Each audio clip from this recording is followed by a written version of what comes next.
please rise for the Pledge of Allegiance. I pledge allegiance to the flag of the United States of America and to the republic for which it stands, one nation, under God, indivisible, with liberty and justice for all. Roll call, please. Larry Cohen. Here. Betsy Dennis. Here. Jennifer Edge. Absent. Tracy Antelek Everett. Here. Christine Galbo. Here. Frank Arnott. Excused. Georgia Patchen. Here. Bill Zoff. Here. Melissa Thompson. Here. Dr. Doerr, would you review the fire exits? Yes, we have 2 fire exits located to the rear of the LGI. I'd like to ask that you please stand for a moment of silence for Mr. Robert Edeling, past president and trustee of the Board of Education.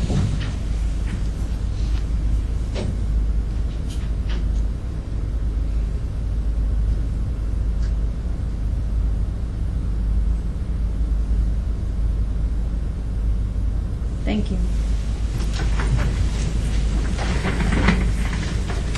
Dr. Doerr, would you like to introduce our workshop tonight? Yes, Mr. Frank Mulhern is here this evening to present the proposed special education budget. Good evening. Frank Mulhern, Director of PPS, presenting to you the proposed special education budget for the 2014-15 school year. I think most of you were able to follow on your Google Doc. It didn't make it. I'm sorry? I don't think it made it on there. It didn't make it on there? No. Okay. Well, you can follow along with the slides then.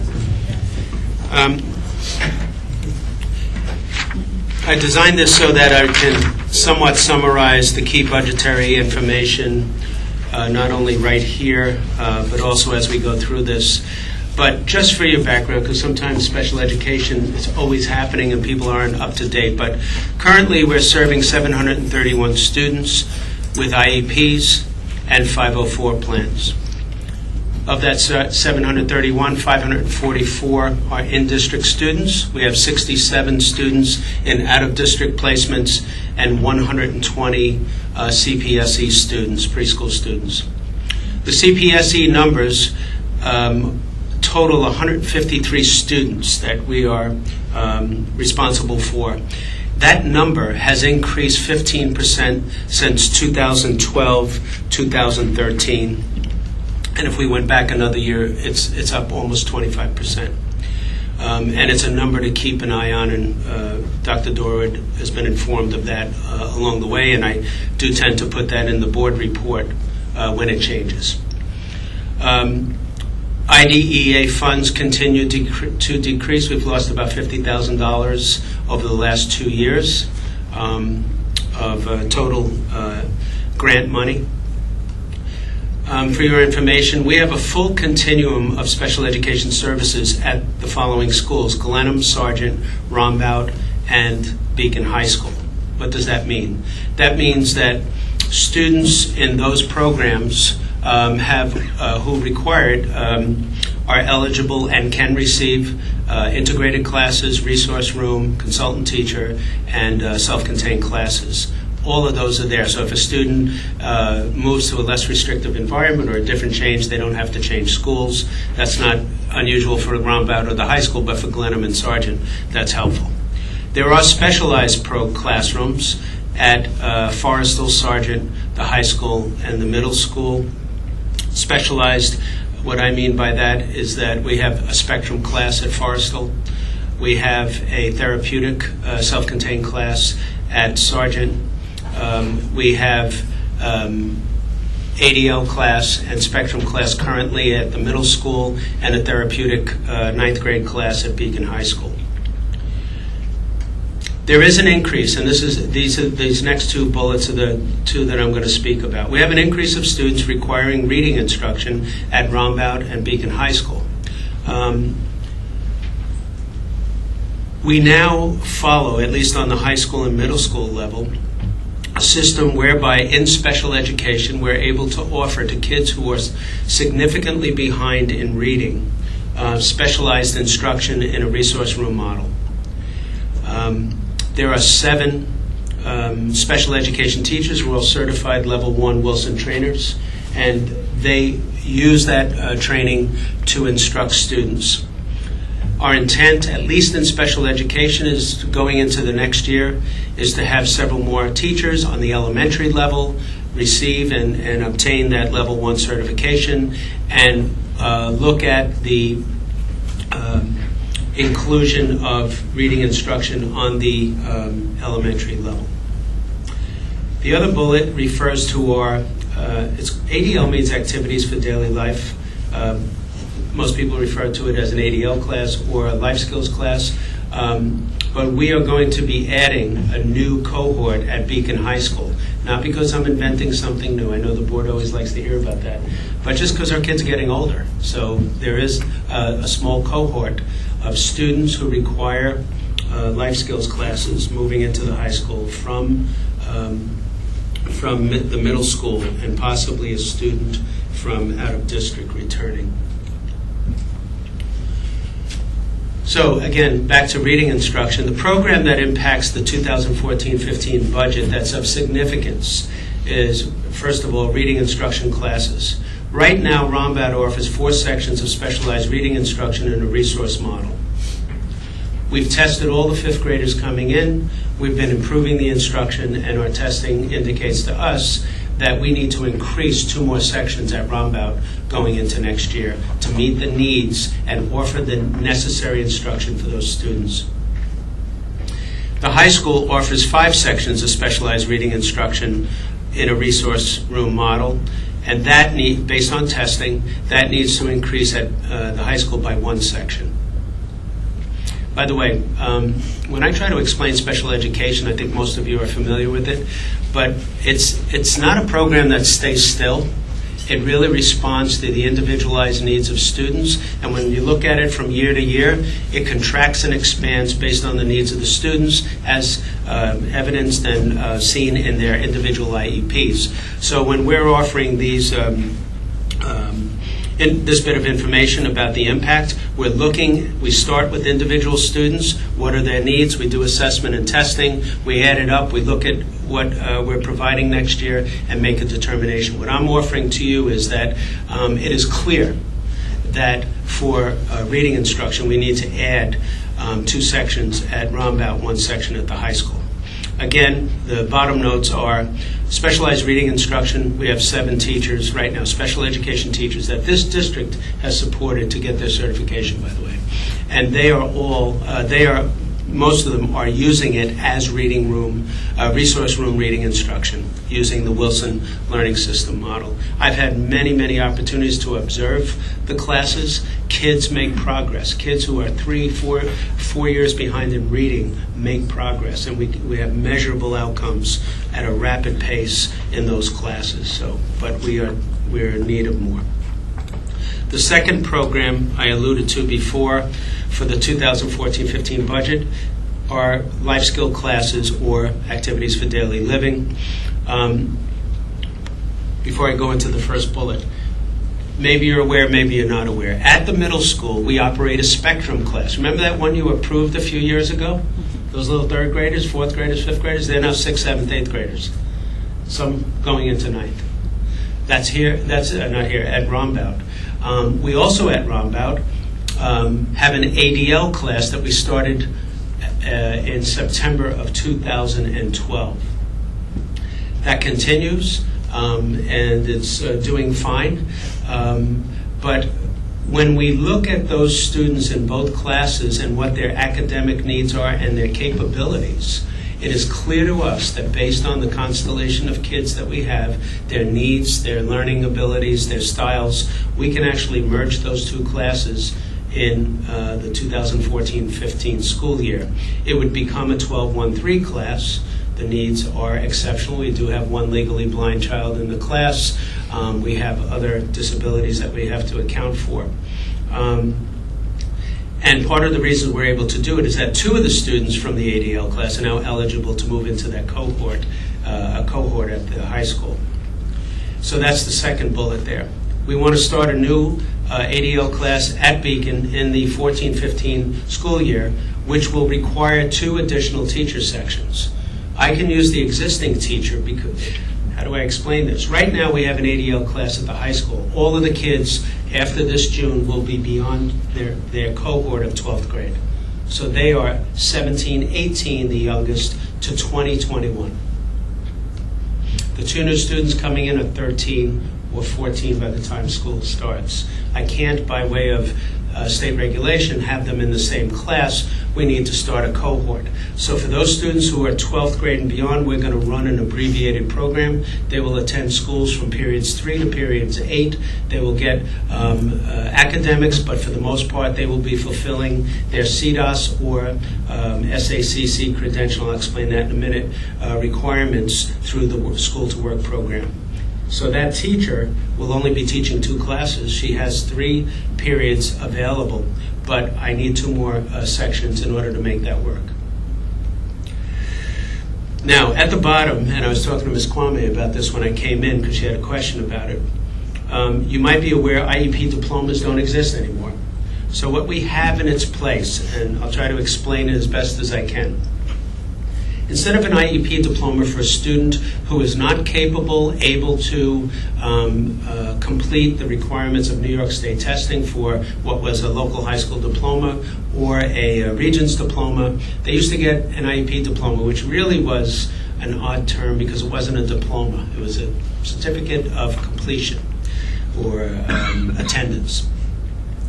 Now we have what's called a Skills Achievement Commencement credential. These are for kids who do not take New York State test or Regents. They are taking alternate assessments, also controlled through our local BOCES and the state for assessments of those kids' abilities. And the emphasis is on functional academics, vocational programs.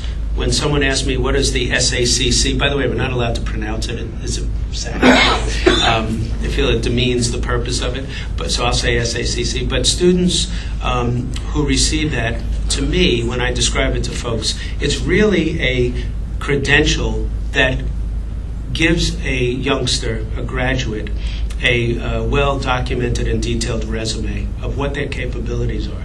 So if they transfer into adult services or they go on to specialized college programs or whatever they do, they have a document that will tell anybody receiving them, working with them, what they accomplished here at Beacon High School and what their skills are in a variety of areas. The other credential, as you see there, is the Career Development and Occupational Studies credential, CDOS. They tell us we're okay, we can pronounce that, but it's not pronounceable, so it's just CDOS.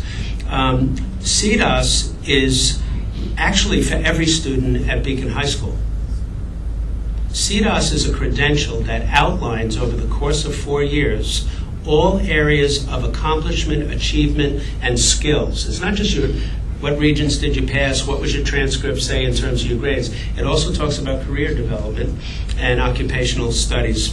Now, most students are not obligated to receive it, but it's available. The students who will be considered eligible for CDOS are those students who are not alternate assessment, but are not necessarily getting a Regents. So those kids that would have previously been getting maybe a local diploma, those kids would also get what I would consider an extended resume outlining their career development and occupational studies, along with whatever academics they took.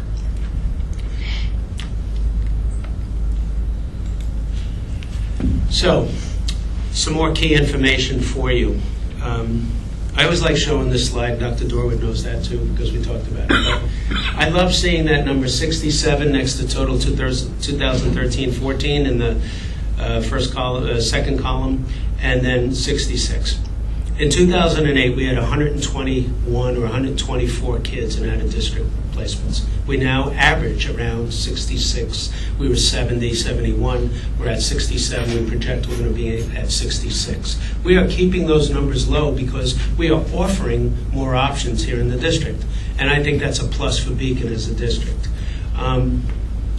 So anyway, that's the key information there. There's a breakdown. We have 34 currently. We have 34 students at BOCES, 33 at private schools, 1 out of state, for which we get 100% reimbursement on because it was a negotiation through attorneys in some other district and the state, and Beacon got picked to be responsible with no cost. Thanks a lot. So we have a total of 67. Coming into June, we have 2 BOCES students who will graduate or age out, and we have 3 students who will graduate or age out in the private schools. So we're going to drop to 62. We have 2 others scheduled to return to district, so we would drop to 60. We do know that we have some students from within the district who are now being referred to out of district. They actually total 5. I sense that there's going to be a 6th one, so I put it in there. So we estimate that we're going to have 66 next year. We do use all 3 local BOCES, Orange, Ulster, Putnam, Northern Westchester, and Dutchess, with Dutchess being our primary source. We do have 3 residential students in private schools, 1 out of state, and again, that's the one that the state handed to us. This slide will tell you exactly what our teaching staff is now and what I am proposing to the superintendent and subsequently to the board for consideration. On the elementary level, we currently have 15 teachers, most of them in Sargent or Glenham. There are 2 teachers between South and Forrestal. Next year, when we add up all of the needs that we have, we do not need an increase at all. In the middle school, we currently have 15.6 full-time equivalent teachers. In the 2014-15 school year, we're asking for a 0.4 FTE. And if you go to the comment column, I can explain that. The 0.4 FTE is for resource room and reading, those 2 additional sections. If you read below in that comment section, I also need another self-contained teacher. But because we're merging the Spectrum and ADL class, I'm reducing a teacher, so that kind of washes out. Let me spend a moment on self-contained teachers. We have a self-contained class, 2 self-contained classes for every year at the middle school, except when we don't have the numbers. And last year I reduced the numbers, again, expansion and contraction based on individualized student needs. Last year we only needed 2 6th grade, 2 7th, and 1 8th. We shrunk the classes based on numbers. This year, with the incoming 5th grade class, that 1 8th grade self-contained moving up to the high school, 7th grade moving up, we do need another class. We have to have 2 on each level. So to go from 5 self-containeds to 6. But because we're merging the Spectrum class and the ADL class, we actually shrink by 1 teacher, so that's a wash. On the high school level, go back to the 2013-14 column, we have 16.2 full-time equivalent teachers. We're asking to go to 16.8. What is that about? We're asking for a 0.6 full-time equivalent increase. The 2 sections for ADL that I mentioned for the students moving up, that new cohort, and a 0.2 for the additional section needed in resource room for reading instruction for students who are desperately behind and in great need of getting their reading skills moved at as rapid a pace as possible. When you add it all up, we had 46.8 FTEs in 2013-14. We currently have that, and by way of what is being driven by the numbers, the students' needs, and regulations, we're looking at increasing overall by 1 full-time equivalent, but of course broken down according to the numbers I just gave you. Related service staff. We have on staff speech language therapists, occupational therapists, psychologists, social workers. The numbers in 2013-14 will be repeated in 2014-15.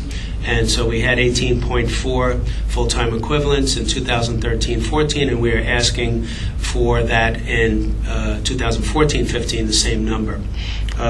Those of you who read the reports I send every week and ask me to not repeat too often, I'll just repeat here, that we operated this year with a 1 less psychologist than we had for the previous years. It is not easy. I'll just let you know that. It is not in this budget. We will work with some ideas that the superintendent has offered, and we graciously do that. We're trying to get our demands, particularly around assessment, completed. But I just want you to know that in terms of key budget information, we're operating with the same numbers as we had last year, which still includes 1 less psychologist than we had previously. IDEA, well, we always count on that to help offset some of the payroll for our special ed teachers. And these are the appropriations over the last 3 years, just so you get a sense of what has happened over the 3 years and probably will into 14, 15 if it continues that trend, that there's less money being given out. It's not a matter of us having less need. We actually have greater need, but it's less money appropriated to schools and special ed programs for school-age kids and 619, which is preschool students. That is the last of the information. I'm open to some questions if there are any, and I will defer to Anne-Marie Quarteroni if they get too technical on the money. So. My question's not money related. So actually I have a couple of parts to the question. The first one is, so to what do you contribute this increase in reading that you're seeing at the middle and high school? And is this something that's happened over the past few years as well? Is it just this year? And then also, are you looking at an elementary reading program to maybe try to avoid that as they're getting? Yes, and actually the plan that I'll allude to, Dr. Dorwood has pretty much directed in discussions with us too. I'm not a reading instructor. I'm not responsible for general ed curriculum. I do have responsibility as an administrator. But we've had reading difficulties for years. We've had kids way behind, and they get to the high school. You talk about dropout rate, which I hear about tomorrow night. It's all related, in my mind, most of it to reading. So a couple of years ago, in consultation with the superintendent at that time, we went and looked for models where reading was accelerated. And I'm talking about special ed, okay?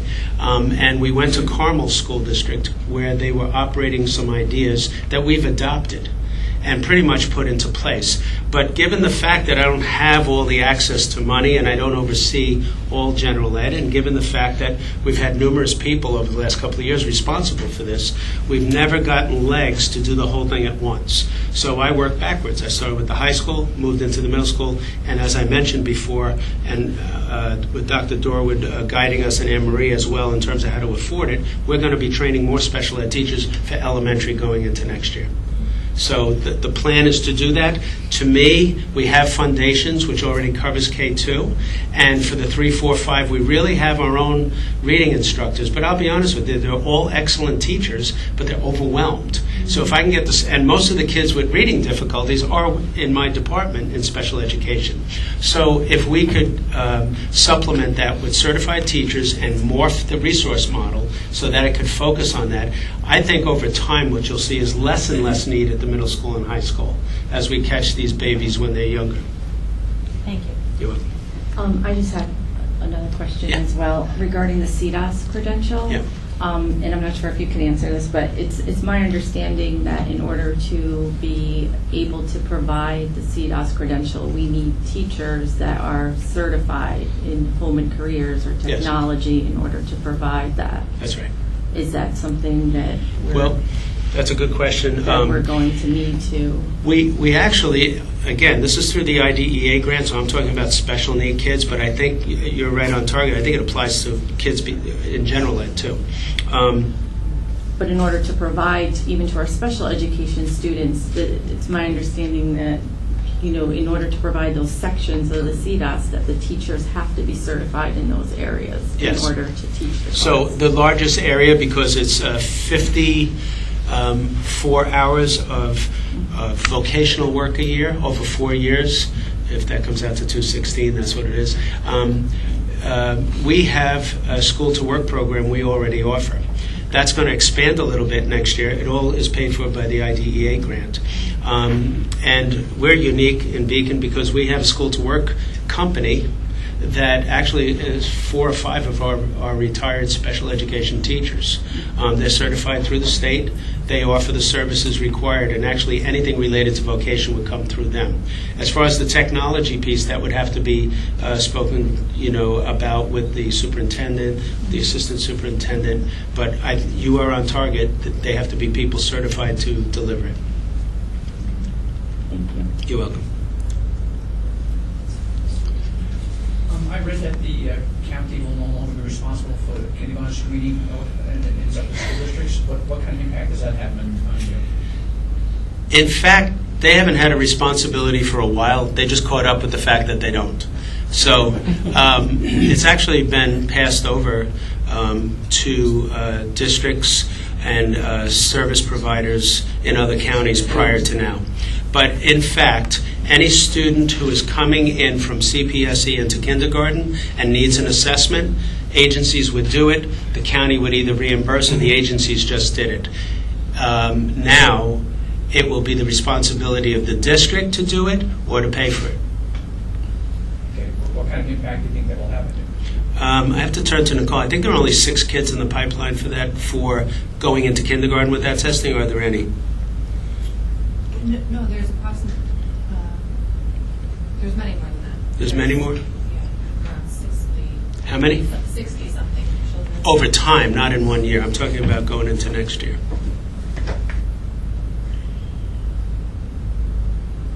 No, I'm not positive of the number, but Okay. it's definitely More than that. many more than 6. Okay.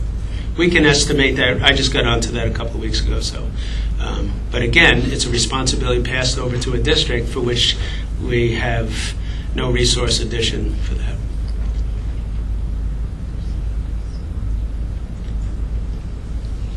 Thank you for your presentation. You're welcome.